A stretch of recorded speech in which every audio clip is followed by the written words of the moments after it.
Hoje é dia de livro, trago para vocês o meu 16º lido em 2023, o primeiro do mês de maio e o quinto da meta literária.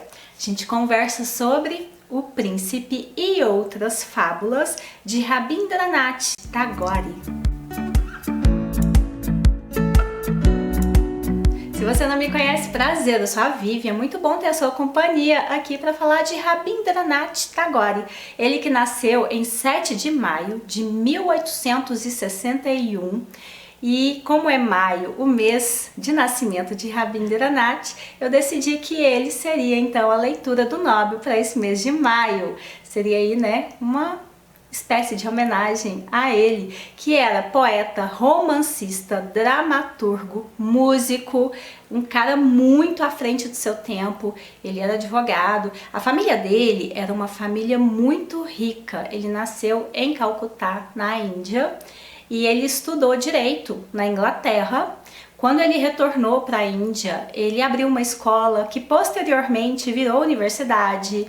Ele também advogou na causa e da luta pela independência da Índia, mas sempre de uma maneira muito pacífica, tentando fazer aí uma reconciliação. Um homem muito sábio e também que pregava muito a paz. Em 1913, ele foi laureado com o Nobel de Literatura e o comitê, naquela ocasião, justificou com o seguinte: pelo seu poema profundamente sensível, fresco e belo, pelo qual, com consumada perícia, ele fez do seu pensamento poético, expressos nas suas próprias palavras inglesas, uma parte da literatura do Ocidente. Então a gente vê aqui que tem muito, né, uma parte política nessa premiação também, eu pelo menos senti isso, mas claro que foi merecido. Ele era um homem visionário, um homem que reformulou a literatura indiana, principalmente ali a música e a literatura bengali. Ele fez uma revolução de uma maneira muito bela com isso. E é por isso que nós estamos aqui então com este livro, que foi publicado pela editora Martin Claret. Essa edição é de 2013 e este livro aqui, gente, é muito fácil de ser lido. Ele tem 164 páginas. É aquela página mais amarelinha que a gente valoriza. E ele, olha só, ele tem uma escrita que é com uma letra boa e é pouco, tá? Assim, tem uma margem bem considerável aqui. Esse livro eu li em 3 horas e meia, mais ou menos. Muito rápido, é para você sentar durante um dia e conseguir ler. Mas, ao mesmo tempo, é aquele tipo de livro que tem aqui pequenas fábulas. Elas são realmente, assim, muito pequenas. E tem muita sabedoria em muitas delas que pode fazer a gente refletir por muito tempo. Quando eu tava assim, quase na metade do livro, me fez pensar em Minutos de Sabedoria. É meio aquela vibe. Eu acho que fica muito legal você pegar esse livro aqui e ler uma fábula por dia e tentar ao longo do dia refletir sobre ela. Traz muito ensinamento, amor ao próximo, amor próprio. Ele traz questões muito filosóficas, questões profundas em textos muito simples. Inclusive, eu considero este livro aqui, pelo menos, né, porque é o meu primeiro contato com o Rabindranath, eu considero esse livro aqui super possível de entregar para uma criança de 10 anos. Ela vai ter o primeiro contato aí com um escritor clássico, um Nobel de Literatura, e ela vai conseguir ler e desenvolver a leitura de uma maneira muito bonita, porque os textos são muito simples. Existe esse lado filosófico, mas uma criança consegue ler e tirar de letra assim o grosso, sabe, da moral da história. Para vocês entenderem, eu vou ler aqui uma que é bem curtinha, só para sentir como que é o estilo da escrita dele e o quão simples ela é. Então a gente pode ter esses dois viés, de ler e fazer uma interpretação básica, ou então de você ler e tentar ver aí nas entrelinhas as questões filosóficas. O desfile de carruagens. O dia do desfile de carruagens estava próximo. A rainha disse para o rei: "Temos de ir ao desfile de carruagens." O rei concordou.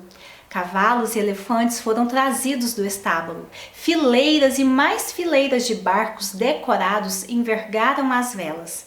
Em terra, exércitos de sentinelas estavam a postos com lanças nas mãos. Numerosos servos e criadas posicionaram-se como os demais. Apenas uma pessoa foi deixada para trás.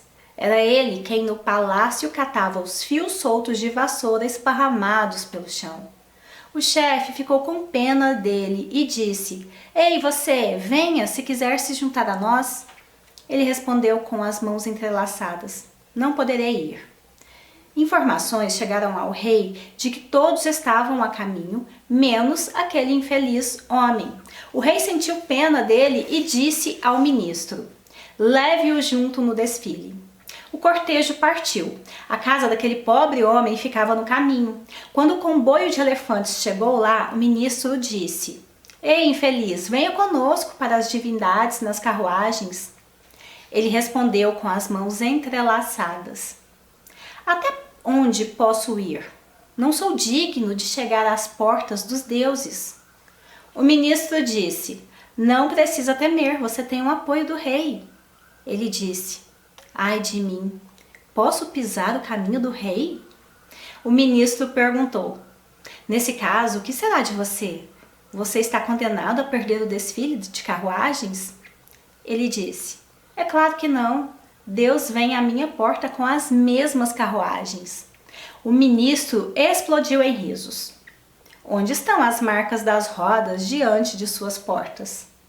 O pobre homem disse: "As rodas de sua carruagem não deixam marcas." O ministro perguntou: "E por que é assim?" O infeliz respondeu: "Sua carruagem tem asas."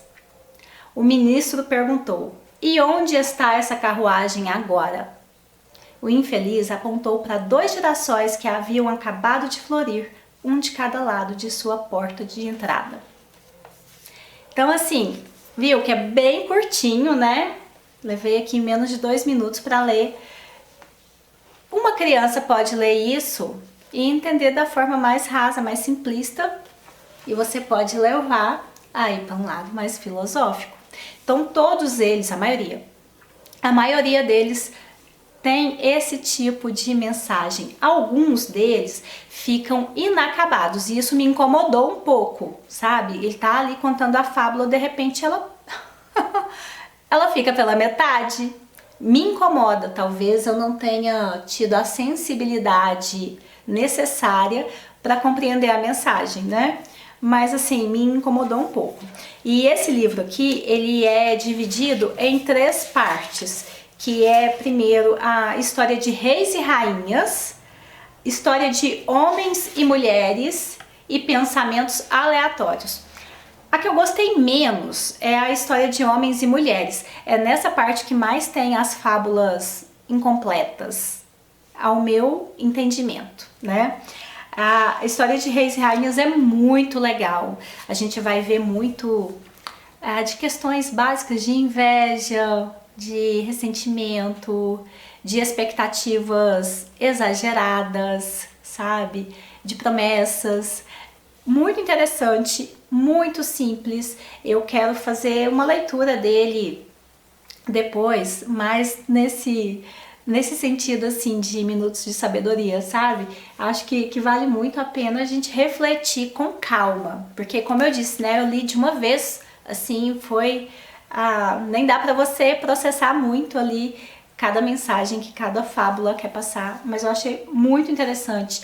E a proposta, né, dele de entregar textos tão simples, alguns com um lirismo tão bonito, delicado, assim, e uma temática, né, mais profunda, apesar da simplicidade dos textos.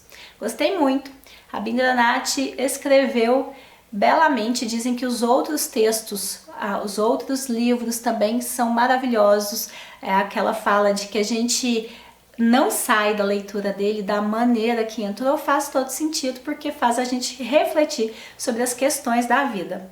Ele era um homem muito viajado, ele viveu por 80 anos, ele faleceu em 1941 e durante um período da vida dele, ele visitou 5 continentes esteve aqui na América do Sul, passou por Peru, Argentina, depois subiu, foi para o México, não sei se foi depois ou se foi antes, mas esteve no México também.